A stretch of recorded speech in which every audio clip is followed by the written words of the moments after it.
General management of poisoning. General management of poisoning 1. Stabilizations 2. Evaluation 3. Decontamination 4. Poison elimination 5. Antidote administration 6. Nursing and psychiatric care 1. Stabilization. The initial survey should always be directed at the assessment and correction of life-threatening problems, if present.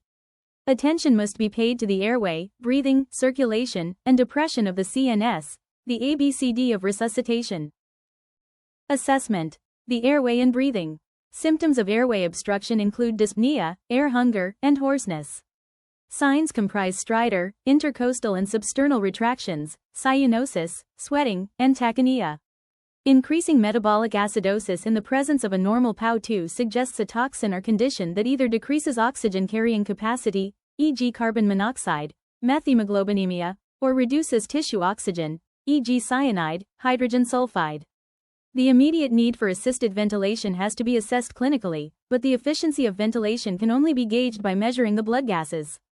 Retention of carbon dioxide, PaCO2 greater than 45 mm of mercury or 6 kPa, and hypoxia, PaO2 less than 70 mm of mercury or 9.3 kPa, in spite of oxygen being given by a face mask are indications for assisted ventilation. Some drugs stimulate the respiratory center: amphetamines, atropine, cocaine, and salicylates.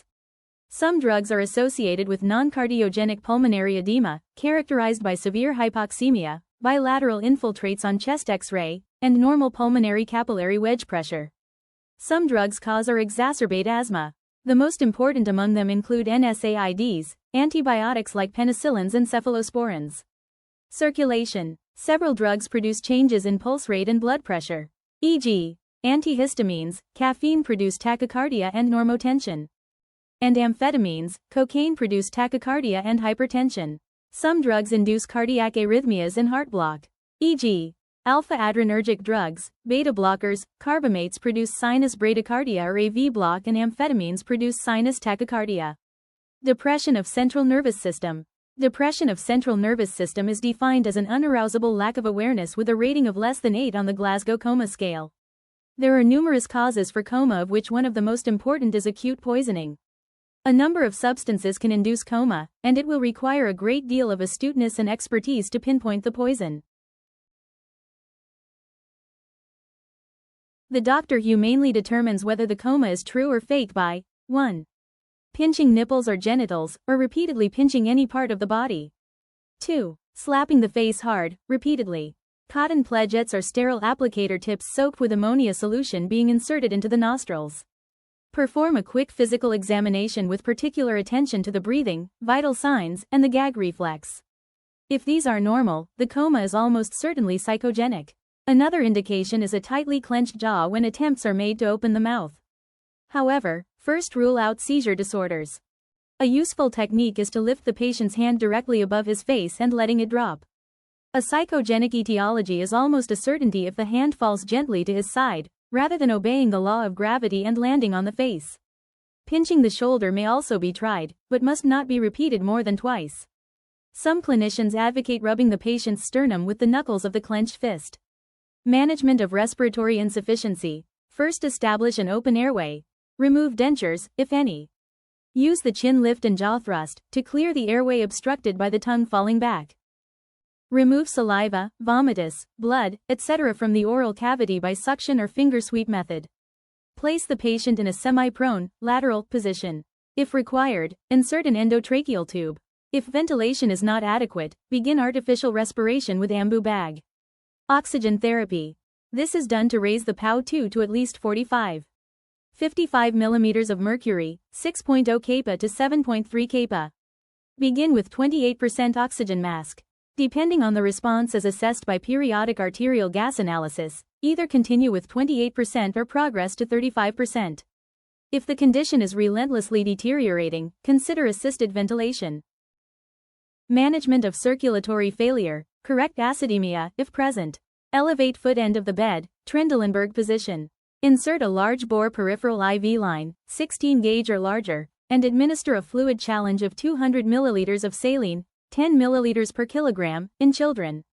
Observe for improvement in blood pressure over 10 minutes.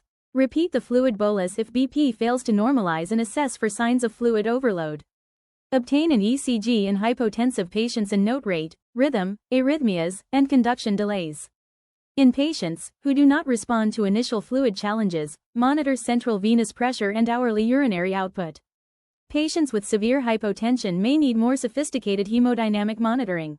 Vasopressors of choice include dopamine and norepinephrine. Management of cardiac arrhythmias. Obtain an ECG, institute continuous cardiac monitoring and administer oxygen. Evaluate for hypoxia, acidosis, and electrolyte disturbances, especially hypokalemia, hypocalcemia, and hypomagnesemia.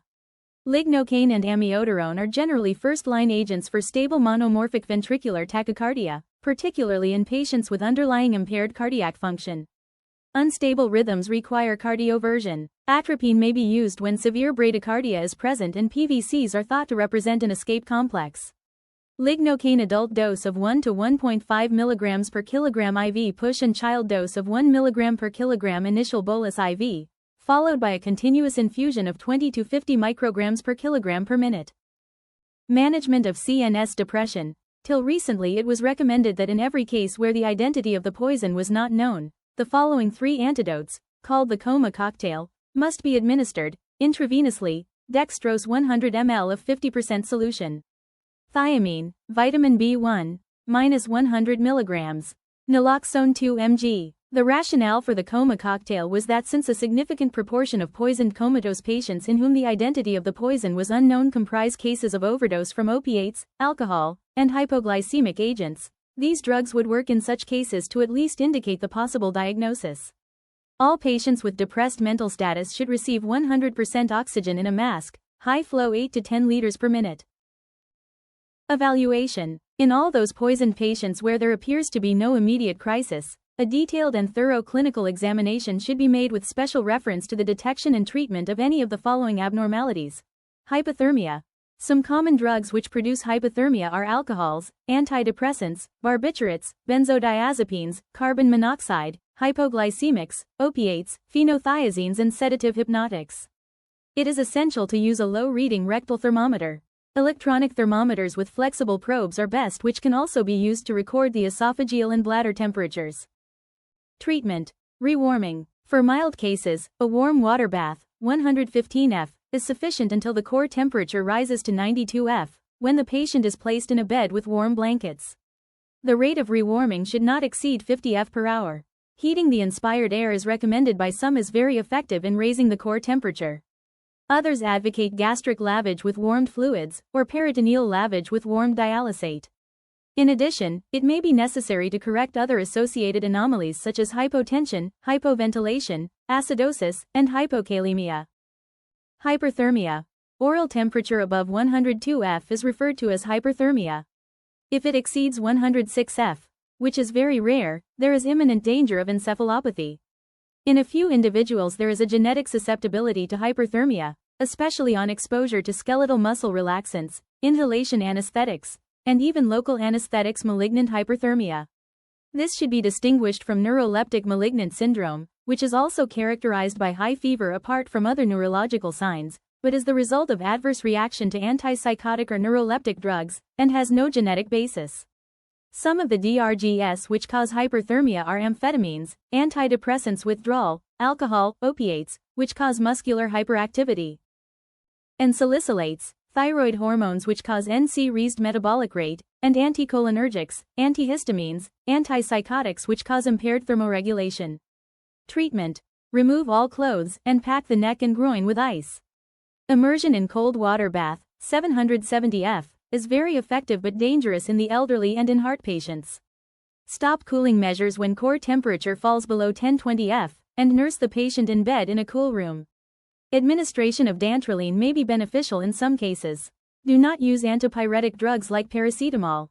They are ineffective. Thank you.